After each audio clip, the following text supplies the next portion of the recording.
tenemos a Miriam ya en pantalla con nosotros. Bienvenida, Miriam. Elsie, la red de consultores que te comentaba es la red de consultores de IDEA.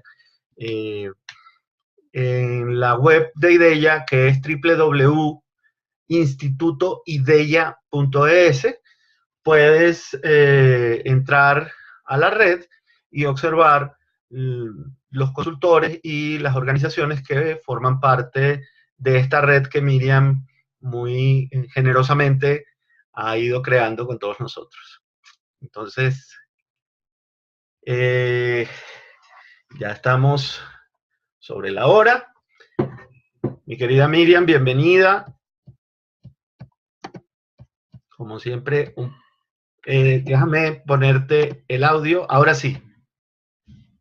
Ahora sí. Vamos a reiniciar tu audio. Vamos. Hola, sí. Ahora sí, ya te escucho. Vale. Bien. Miriam, tenemos 19 invitados de lujo que ya están con nosotros. En honor, pues, a respetar el tiempo, podemos ir comenzando. Entonces, les contaba un poco a nuestros participantes sobre las formaciones. Del 26 al 30 de septiembre vamos a tener la certificación en fundamentos de indagación apreciativa, que es específicamente para desarrollar las capacidades para la facilitación de cumbres de indagación apreciativa para manejar procesos de transformación, procesos de cambio, procesos de planeaciones estratégicas. Tenemos luego la formación de coaching apreciativo online, que va a ser hacia finales de octubre. Posteriormente, Miriam va a estar dictando facilitaciones y certificaciones en Barcelona, en noviembre. El 4 va a estar presente en El Salvador dictando una conferencia sobre líderes, creadores y apreciativos. Y finalmente, hacia finales del mes de noviembre y los primeros días de diciembre, estará en Chile dictando un ciclo de formaciones en indagación apreciativa, desde fundamentos, especialización, practicum y liderazgo, que está pues programada para ser dictada en Chile. Entonces,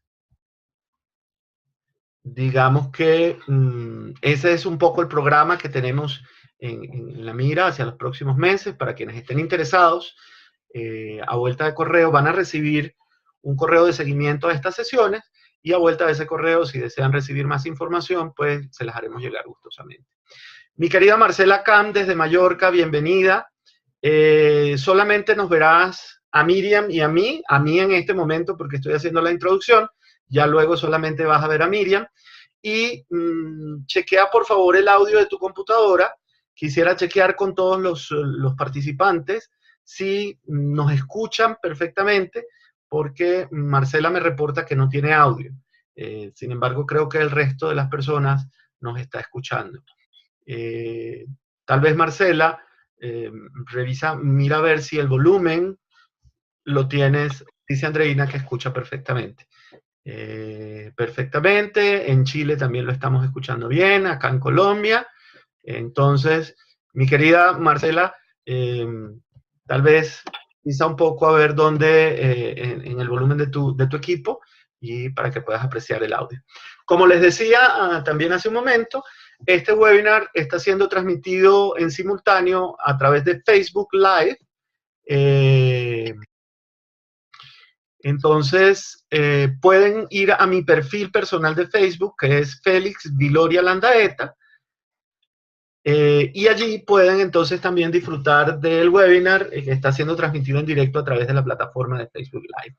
¿Ok? Entonces, para quienes tengan algún problema de conectividad, de audio, tenemos abierta la posibilidad de que puedan disfrutar de esta plataforma.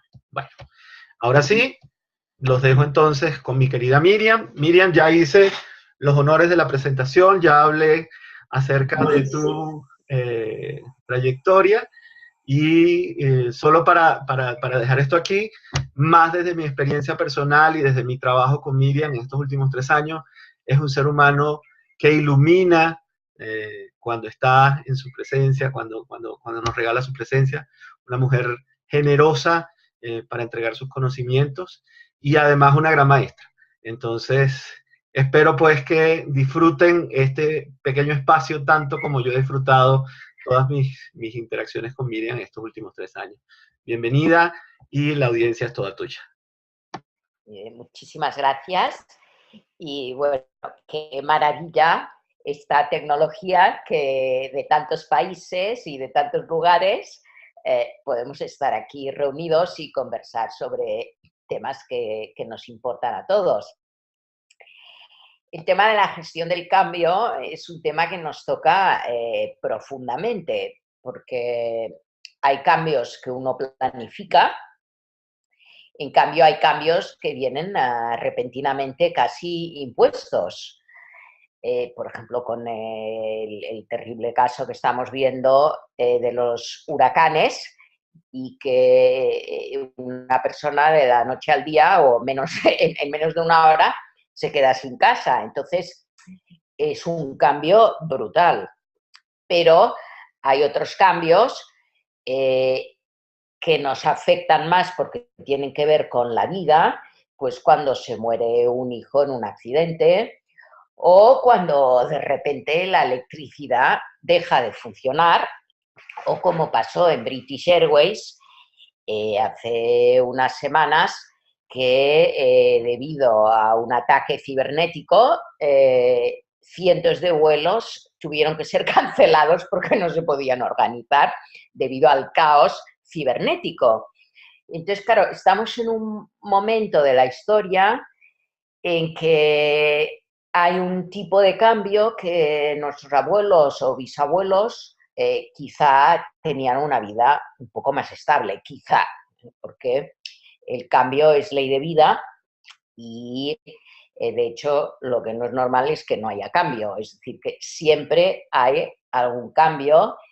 Yendo a nivel celular, nuestras células cambian constantemente, de manera que el cuerpo que teníamos la semana pasada, aunque parezca el mismo, no es el mismo, porque han muerto células de la piel, han cambiado células del hígado, etcétera, etcétera. Entonces, la cuestión es saber si el cambio lo podemos realmente gestionar o el cambio nos gestiona a nosotros. Esta es una pregunta, yo creo, fundamental. A nivel personal, mi experiencia es que cuando tienes capacidad de aceptación y confianza en tus recursos, esto te ayuda a vivir el cambio de una forma más fluida. Y es aquí donde entra la indagación apreciativa, porque nos ayuda a confiar en nuestros recursos y a despertar esos puntos fuertes que quizá uno no sabía que tenía, pero que sí que tiene. O que pensaba que los tenía de manera más reducida. Es decir, agrandar nuestra capacidad interior de vivir la vida desde la plenitud. Ahora, la cuestión es que todos los seres humanos nos contagiamos. Entonces, uno puede ser ágil en vivir el cambio, pero quizás se deja influir mucho por los demás. Y entonces tiene una conversación con alguien que está influido por el pánico, por el miedo, y empieza a tener miedo. Y eso es lo que pasa en las organizaciones, en las convivencias con los demás, tanto en el trabajo como a nivel de convivencia diaria, que si no presto atención me contagio por la frustración, las quejas, el malestar, la rabia, la violencia del otro. Y es ahí donde los seres humanos tenemos una debilidad, que la otra cara de la moneda es una fortaleza, porque La debilidad es cuando yo me influyo por el pánico, el miedo, la frustración de los otros. Pero la otra cara de la moneda es cuando yo soy capaz de influir desde la positividad y desde la autoconfianza. En ese sentido, la indagación apreciativa nos ayuda a potenciar la emocionalidad positiva y el influirnos unos a otros en despertar y en emerger lo mejor de cada uno. Imagínense que nos relacionamos siempre desde nuestra mejor versión. Entonces nuestras relaciones serán amables, serán fluidas, serán luminosas, nos entenderemos, no haremos suposiciones negativas y tendremos una cultura de diálogo. De manera que, como dice Martin Buber, en el tú y el yo y el tú, que hay tres, digamos, tres maneras de ser yo, así muy en general. Una es Napoleón, es decir, yo mando, yo gobierno, yo ordeno, yo soy autoritario, yo sé, yo tengo la razón y tú me tienes que escuchar a mí. Es decir, el yo autoritario, egocéntrico, que todo en su vida pasa por ser él el protagonista y mandar. Luego Martin Buber habla de Sócrates, que es la mayéutica del diálogo. Es decir, yo soy en la medida en que dialogo contigo y soy el resultado de las conversaciones que tengo contigo y hay un intercambio, nos fortalecemos unos a los otros desde el diálogo. Y ahí es donde la indagación apreciativa conecta más con la mayéutica de Sócrates del diálogo. Luego Martin Buber habla del yo que se entrega a un tú, digamos un tú trascendente, y que el ejemplo que pone es el de Jesús, que el tú es divino. Entonces, en la gestión del cambio, ¿por qué explico esto? Porque en la gestión del cambio resulta que tratamos con diferentes yoes. Unos yoes son más autoritarios, es decir, son más tiburones, y otros yoes son más delfines, más que trabajan desde la mayéutica del diálogo. Y otros que son, yo diría, líderes como Mahatma Gandhi, que él sí que tenía un tú superior, un tú divino. De hecho, él a las 5 de la mañana se reunía con cientos de personas para iniciar el día desde la meditación, pero además él tenía un tú que era la nación, que era la no violencia, que eran los valores. En ese sentido trascendente, no tiene por qué ser divino, sino que es tener en cuenta a todo el sistema. La indagación apreciativa nos ayuda a tener en cuenta todo el sistema y aprender a dialogar, porque pensamos que sabemos dialogar, pero en realidad estamos escuchando al otro y pensando al mismo tiempo lo que le vamos a responder, con lo cual no estamos escuchando, con lo cual realmente no estamos dialogando. Es decir, si tú dices algo y yo pienso lo que te quiero decir, mi respuesta será desde lo que yo te quiero decir, no desde construir sobre lo que tú has dicho, que ese sería el verdadero diálogo. Un diálogo generativo, un diálogo constructivo. En ese sentido, en la indagación apreciativa aprendemos a conectar unos con otros de forma que nuestro diálogo pase a ser un diálogo constructivo, un diálogo generativo, un diálogo en el que nos reconocemos unos a otros de forma que potenciamos lo mejor de cada uno. De manera que a través del poder de las preguntas, a través de generar la posibilidad desde la confianza de que el otro se exprese desde lo que es y que exprese sus aspiraciones, aquello que más le motiva y le mueve, en vez de hablar desde la queja, la rabia, la intolerancia y las resistencias, porque aquello a lo que nos resistimos persiste y entonces el cambio no solo no se gestiona, sino que o no hay cambio o el cambio al final viene forzado y nos gestiona a nosotros mismos, con lo cual vamos a la deriva con las cosas que van ocurriendo. De manera que es importante conectar con nuestro núcleo vital, con nuestro centro interior, como seres humanos, para saber vivir el cambio desde nuestras fortalezas. Es muy diferente cambiar porque rechazo lo que no quiero a cambiar porque me atrae lo que quiero. Y en ese sentido, cuando rechazo lo que no quiero y cambio, porque estoy rechazando, cambio desde la rabia, desde lo que no quiero, desde lo que no funciona. La energía vital es diferente, que si bien soy consciente que no quiero esto, pero ¿qué es lo que quiero? ¿A qué aspiro? ¿Qué es lo que me mueve? ¿Qué es lo que me motiva? Entonces el cambio surge de las emociones positivas, de la imagen magnética que me atrae a ir hacia aquello que realmente queremos.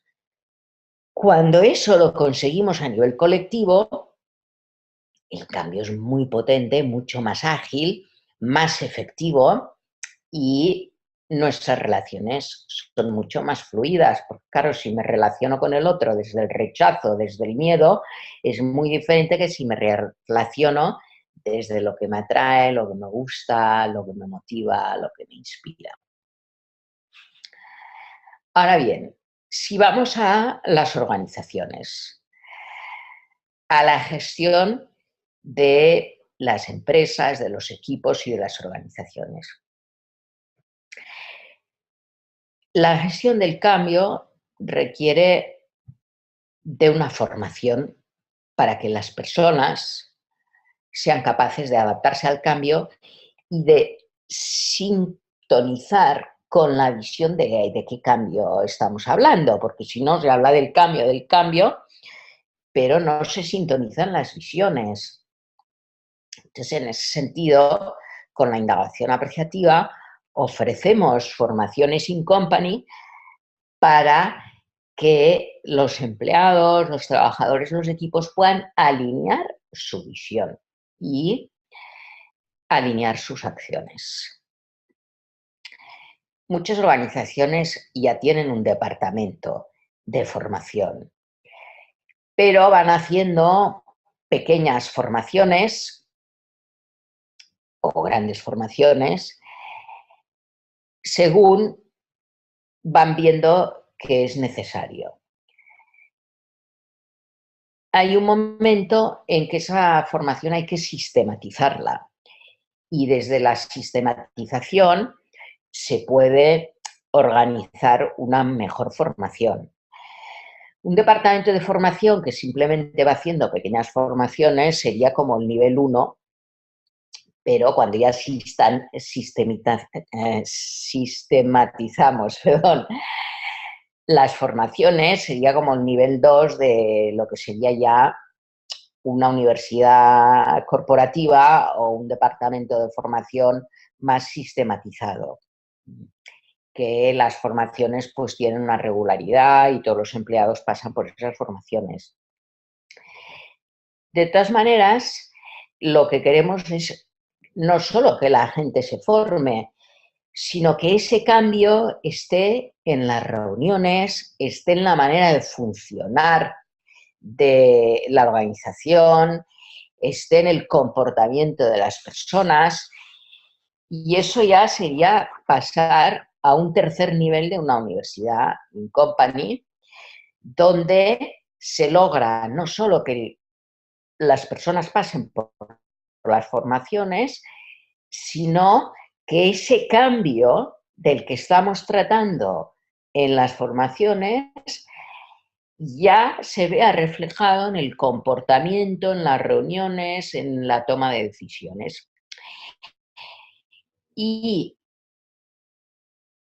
sin embargo, esto no es suficiente, porque lo que queremos es que el cambio sea sostenible en el tiempo y que las organizaciones se conviertan en organizaciones en aprendizaje, es decir, que se van adaptando a las necesidades del mercado, los cambios del mercado, a las nuevas tecnologías, a los cambios internacionales, etcétera, etcétera. Entonces, para ser esa organización en aprendizaje, en inglés es Learning Organization, necesitamos que esa universidad corporativa alcance lo que diríamos un cuarto nivel, que es cuando las personas ya son apreciativas, es decir, que logramos que a través de la formación que se da en la universidad corporativa, es decir, en la organización, y que todos los empleados participan de ella,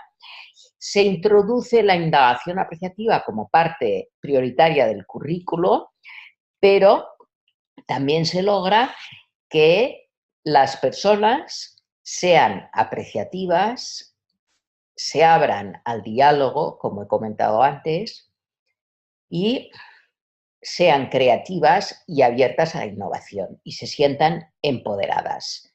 Entonces, qué maravilla sería que todas las organizaciones, todos los equipos y todas las personas puedan sentirse y ser personas indagadoras, abiertas, creativas, capaces de dialogar, de tener iniciativa y que haya confianza entre unos y otros para arriesgarse, ya que si no hay riesgo, nada cambia. Es decir, si uno no se arriesga, se queda donde está y simplemente cambia los muebles de sitio, sigue estando donde está. Entonces hay veces que el cambio ha de ser una transformación más profunda. Entonces, para lograr este, diríamos, cuarto nivel, en que las organizaciones son organizaciones en aprendizaje y, por tanto, son organizaciones que se sustentan en el tiempo con su éxito, con la cultura apreciativa, con una cultura adaptada al cambio, con una cultura capaz de innovar, son organizaciones que han introducido la indagación apreciativa no solo como una metodología, sino como una manera de ser y, sobre todo, con una forma de hacer emerger la sabiduría colectiva. Imagínense que toda nuestra sabiduría colectiva está emergida, está palpable, la estamos viendo, sintiendo, entonces crecemos unos con otros a través del diálogo, a través de nuestra presencia. Y en ese sentido, antes Félix ha hablado un poco de las formaciones que damos en el Instituto IDEA. Estamos lanzando todo un proceso de certificación en indagación apreciativa en el que incluimos un taller, un práctico de prácticas de indagación apreciativa como una segunda fase para que las personas que ya han cursado los fundamentos de indagación apreciativa puedan vivir en el aula una práctica de organizar una cumbre y además tenemos esa formación especializada para las universidades corporativas y para ayudar a las organizaciones a convertirse en organizaciones en aprendizaje. Entonces, no sé si tienen alguna pregunta. Si quieren, quizá antes de pasar a las preguntas, podría explicar brevemente en qué consisten los diferentes cursos para quien esté interesado. En la formación de fundamentos de indagación apreciativa es una formación abierta a todas aquellas personas que quieren aprender a facilitar procesos de indagación apreciativa. ¿Y la indagación apreciativa qué es? O sea, porque es que antes he visto algunos nombres de ustedes que ya han cursado alguna de las formaciones, entonces ya he dado por supuesto que muchos de ustedes ya saben de qué va la indagación apreciativa, pero para los que no, permítanme que en resumen explique que la indagación apreciativa surge de Estados Unidos, David Cooper Ryder, en inglés Appreciative Inquiry, y él se dio cuenta que muchos de los métodos de cambio, como por ejemplo el FODA, para diagnósticos que nos permitan cambiar, están basados en amenazas, en debilidades, y aunque hay fortalezas y oportunidades, pues también se habla de lo negativo, y que de hecho más del 50% en el FODA o DAFO, como decimos en España, está en teoría 50-50, es debilidades, amenazas, fortalezas, oportunidades, pero en la práctica es 80% debilidades, amenazas y 20% oportunidades y aspiraciones, oportunidades y fortalezas. Entonces, ¿por qué digo esto? Porque tenemos la costumbre o la creencia más que costumbre, de que a no ser que solucionemos los problemas, las cosas no irán bien, con lo cual siempre estamos detectando problemas para solucionarlos. En la indagación apreciativa ofrecemos un cambio de mirada, del FODA al FOAR, fortalezas, oportunidades, aspiraciones y resultados. No es negar el problema, pero es darse cuenta de que mirando hacia el futuro y hacia las aspiraciones,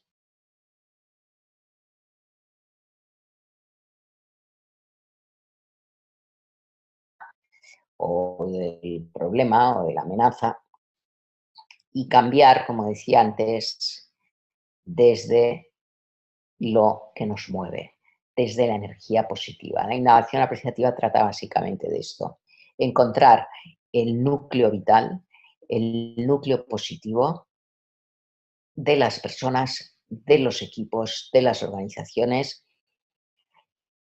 Es vivir el principio heliotrópico que nos conecta con la luz, que es helios, es luz en griego, es el principio por el cual las plantas se mueven hacia aquello que les da vida, que es la luz. Entonces, imagínense que siempre vivimos conectados al principio heliotrópico, por el cual los sistemas humanos avanzan hacia aquello que les da vida, que les mueve, que les inspira, que les entusiasma. Así que bienvenidos a este mundo de la indagación activa, y si tienen alguna pregunta, ahora podríamos tener un rato de conversación. Miriam, hay dos preguntas en el panel. Muchas gracias, Miriam, por compartir este conocimiento. No sé si se me escucha bien. ¿Me puedes confirmar, Miriam, si me escuchas? Sí, se escucha muy bien. Bien. Entonces, Eunice Rondón hace un par de preguntas, las voy a leer en este momento. De acuerdo a su experiencia, ¿por qué nivel de la estructura se comienza un proceso de cambio? ¿Desde la base, el nivel supervisorio o gerencial? ¿Sí? Esa es la primera pregunta. La segunda dice, ¿cómo podemos influir en la gerencia para que acepten esta metodología como clave para los procesos de comunicación o diálogo en las organizaciones? Muy buena pregunta. A ver, eh, eh,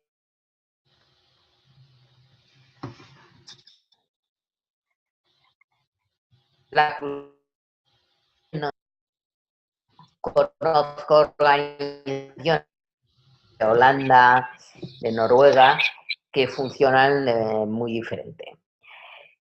Entonces, en nuestro contexto latino-iberoamericano, diríamos que hemos de tener en cuenta la gerencia y los niveles de supervisión y gerencial, porque si ellos no están de acuerdo, pueden boicotear el proceso. De todas maneras, aunque no estén de acuerdo, también se puede empezar por la base, quizá no aspirando a un cambio total, pero sí todas las personas tenemos actitudes que pueden facilitar o bloquear la conversación y el trabajo. Con lo cual, lo ideal es que la gerencia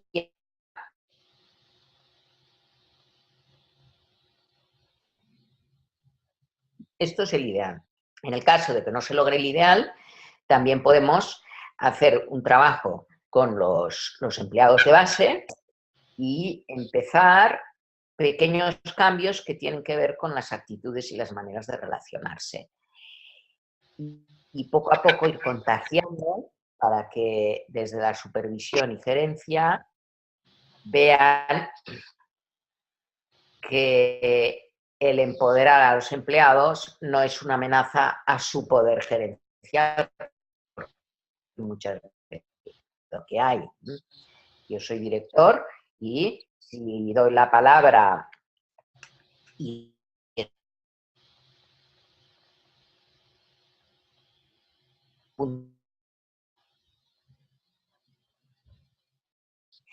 entonces, a la segunda pregunta de cómo influir en la gerencia para que acepten, a ver, no sé hasta qué punto la persona que hace la pregunta tiene experiencia en la evaluación apreciativa, pero la mejor manera de influir es siendo indagador apreciativo con ellos. Y en vez de convencerles, intentar convencerles con números, con estadísticas de casos de éxito, plantear una conversación apreciativa que la persona se entusiasme. Y para plantear esta conversación apreciativa, esta práctica de saber plantear las preguntas que le puedo preguntar que le entusiasme. Es decir, que, por ejemplo, dice que hay todos estos problemas, que las cosas no cambiarán, que hay todas estas dificultades. Entonces yo le puedo preguntar, bueno, si todo esto se hubiera solucionado, ¿qué estaría ocurriendo en su empresa? ¿Cómo estarían los trabajadores? ¿Qué estaría haciendo usted? ¿Qué estaría ocurriendo? Y empezar a tener una conversación que le motive, le inspire y diga, sí, esto es lo que quiero. Bien. En esta misma línea, Miriam Eunice dice, que fue la persona que nos planteó estas dos preguntas, en mi experiencia como consultor coach organizacional, observo que de acuerdo a los niveles de la organización, hay receptividad en los niveles de supervisores. La alta gerencia percibe que son herramientas muy soft con pocos resultados. ¿Qué opinión te merece eso? No, yo creo que, a ver, depende de cómo se plantee. Podemos hablar de una formación en la que las personas aprenden a aprender. Y la cuestión es ver qué lenguaje utilizamos para que no les parezca tan soft, porque en realidad no es soft, sino que en el momento que yo aprendo a aprender, podré aprender mejor todas las habilidades que no se consideren blandas, que se consideren duras, ¿no? O fuertes, digamos. En ese sentido, es una cuestión de lenguaje. Bien. Leonora Álvarez nos pregunta, ¿cuáles serían los tips más importantes para que el cambio en una persona se asuma positivamente y se refleje, como tú dices, en sus conversaciones y en su comportamiento?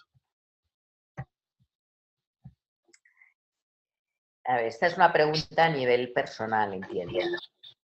Entonces, la cuestión es, ¿me centro en lo que estoy perdiendo o me centro en la oportunidad de recibir lo nuevo? Por ejemplo, en un traslado de casa, que puede ser una experiencia de muchísimo estrés. Es un cambio. ¿Me centro en lo que estoy perdiendo de la casa vieja o me centro en todas las posibilidades que la casa nueva me ofrece? Por tanto, el tip es a dónde pongo la atención. Ahí donde dirijo la atención, fluye mi energía. El poner atención a lo nuevo que quieren hacer me ayudará a soltar lo viejo. Bien. Elsie Manzanares, desde Venezuela, nos pregunta, ¿cómo un alto ejecutivo de una empresa con quien se esté trabajando la metáfora generativa, como parte de un proceso de cambio, por ejemplo, pudiera tomar la poesía, género tan lejano a las corporaciones? ¿Cuál ha sido tu experiencia?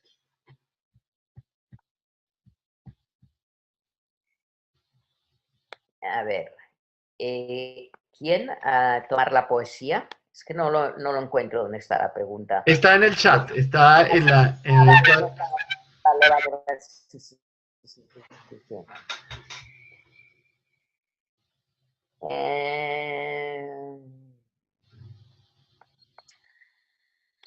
A ver, primero me pregunto ¿qué entendemos por poesía? ¿A qué se refiere él sí? ¿A qué te refieres? Y bueno, un saludo desde aquí, me alegro que estés conectada. ¿A qué te refieres cuando hablas de poesía? Porque en la indagación apreciativa hay el principio poético que lo que nos dice es que la realidad se puede interpretar de muchas maneras, que la realidad no es fija. Entonces, en ese sentido, lo que es una poesía es un texto inspirador que se puede interpretar de diferentes maneras. Cada lector lo interpretará de una manera que quizá no es igual a como el autor de la poesía lo quiso decir. Entonces yo creo que habría que hacer un coaching personalizado, un acompañamiento personalizado a ese directivo, pero si él no quiere entrar en lo que es lo poético, pues será difícil, ¿no? Es decir, el primer paso es lograr que la persona se abra a él. Si es una persona muy académica, que cuando dice agua es H2O, es la combinación de las células, de oxígeno, hidrógeno, H2O. Entonces, esa persona vive la realidad desde ese filtro académico o científico. Y le puede parecer que la poesía es algo para los artistas y para los teatros o para ciertos libros o ciertas películas, pero no para la realidad empresarial. Y ahí yo creo que se abre bueno, que tu pregunta, me gustaría ahora aquí tener un diálogo entre todos. Es que tenemos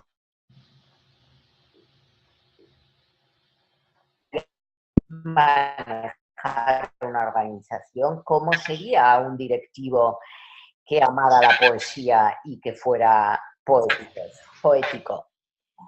Pues no sé, la verdad es que estoy teniendo un monólogo y me gustaría que fuera un diálogo, porque creo que es una pregunta muy interesante, pero que a mí me lleva a plantear muchas otras preguntas. ¿Qué quieres decir con poesía? ¿Es posible manejar una organización desde la poesía. ¿Consideras que el jazz es poesía? Hay un libro de Frank Barrett, que es 6 estudios d'ici al caos, lecciones para el liderazgo del jazz, y que nos dice cómo la manera de dirigir, de funcionar de una banda de jazz, de hecho es muy poética, porque hay un fluir, un pasar de un músico a otro, uno es el solo, los demás siguen, luego los que siguen pasan a ser el solo, el líder, y eso es muy fluido y muy poético. Así que estos son algunos pensamientos que se me ocurren al escuchar tu pregunta. Él se agrega también en el chat que en tu libro haces mención a poetizar el mundo como proceso de la intervención. Creo que básicamente se refiere entonces a ese contexto de tu reflexión dentro del libro sobre la poetización del mundo. Bien. Referido a esto, sí es bueno tener el contexto de tu pregunta. ¿Qué me conecta a mí el poetizar el mundo? Me conecta con la belleza. Y aunque hay mucha fealdad en este mundo, hay muchísima belleza. Y cada ser humano es una bellísima persona. Incluso cuando he trabajado con reclusos en algunas prisiones, personas que han matado, que han sido tan agresivas de llegar a violar, a la violencia de matar, cuando conectan con su núcleo positivo, son unas bellísimas personas que por sus circunstancias y por lo que han vivido, pues les ha llevado a emerger una versión totalmente desfigurada de su ser, que es una versión violenta. Entonces, el poetizar el mundo es ver la belleza de las personas, ver la belleza del diálogo, de los procesos entre las personas, de las relaciones, de conectar unos con otros. Poetizar el mundo como proceso de intervención. Normalmente, cuando hacemos una consultoría, intervenimos en una empresa. En la consultoría tradicional, pues se hace un plan de acción después de hacer un análisis y un diagnóstico y se hace un tratamiento, y a eso le llamamos la intervención. Desde la indagación apreciativa planteamos preguntas para que el cambio no surja de un tratamiento, un plan de acción exterior que se propone, sino que surge desde el interior de la organización, que sea poetizado, es decir, que a través del diálogo y de las intervenciones, de las creaciones, perdón, que han hecho en la fase de diseño, en la fase de sueños de la indagación apreciativa, que han sido muy creativos como laboratorios de diseño, ha emergido una poetización porque ha emergido una manera diferente de mirarse unos a otros y de mirar el mundo, de mirar su organización. Poetizar el mundo como forma de intervención es cambiar la mirada.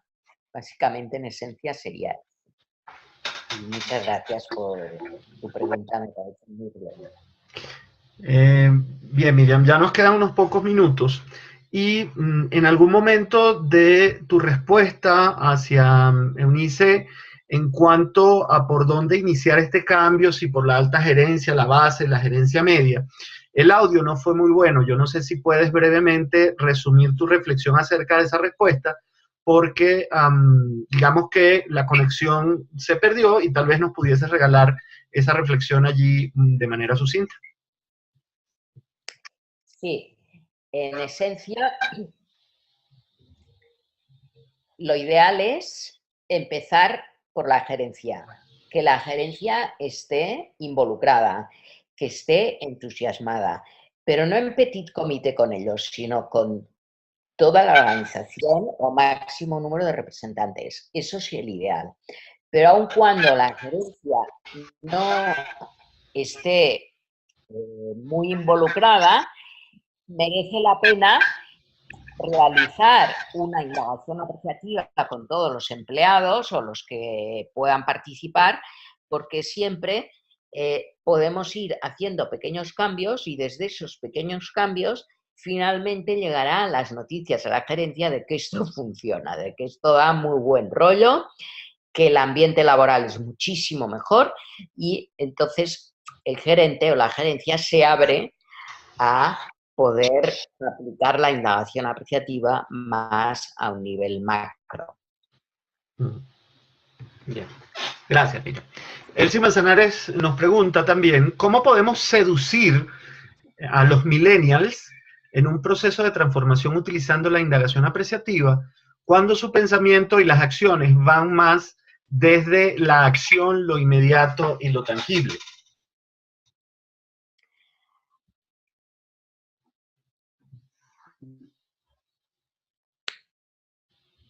En nuestras generaciones pensábamos a largo plazo y ahora los millennials están viviendo más en el presente, más a corto término, sin planificar mucho. Es decir, mis abuelos tuvieron un solo trabajo en toda su vida. De hecho, mis padres también. Gente de mi generación o yo misma hemos ido cambiando de trabajo, pero los millennials aún más, es decir, no pretenden toda su vida estar en el mismo trabajo. Por tanto, tienen una mirada diferente y creo que desde allí es desde donde se ha de ver el cambio de que conecten con sus aspiraciones, sus sueños, lo que les mueve, lo que les da vida, pero no pensando a largo término, sino en el aquí y en el ahora. ¿Cómo puede ser tu mejor versión? Entonces, buscar el packaging y el lenguaje que nos pueda ayudar a que los millennials entusiasmen por conectar con su mejor versión, pero no solo esto, sino que tengan un mayor impacto en los demás, es decir, que sean conscientes de que lo que hacen tiene un impacto, y sobre todo ahora con las redes sociales, lo que decimos puede llegar a miles de personas. Entonces, es hacer un proceso de reflexión, de despertar, de que se den cuenta de que si conectan con su mejor versión y desarrollan su presencia desde su mejor versión, tendrán un mayor impacto en crear.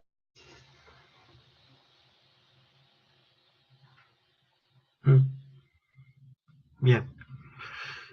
Yo ahí tal vez me va a permitir hacer una pequeña intervención, Elsie, en cuanto a alguna experiencia. Yo acabo de hacer hace poco menos de un mes una intervención de una cumbre de indagación apreciativa con un equipo comercial de acá de Bogotá, donde en su mayoría eran millennials. Y el tema de la seducción, como tú lo plasmas, y me encanta esa palabra, fue más enfocado hacia el propósito superior, es decir, hacia dónde ellos, como bien Miriam dice, cómo impactan, no solamente en la organización, sino también fuera de las fronteras de la organización, hacia la comunidad, hacia el mundo, hacia la sostenibilidad.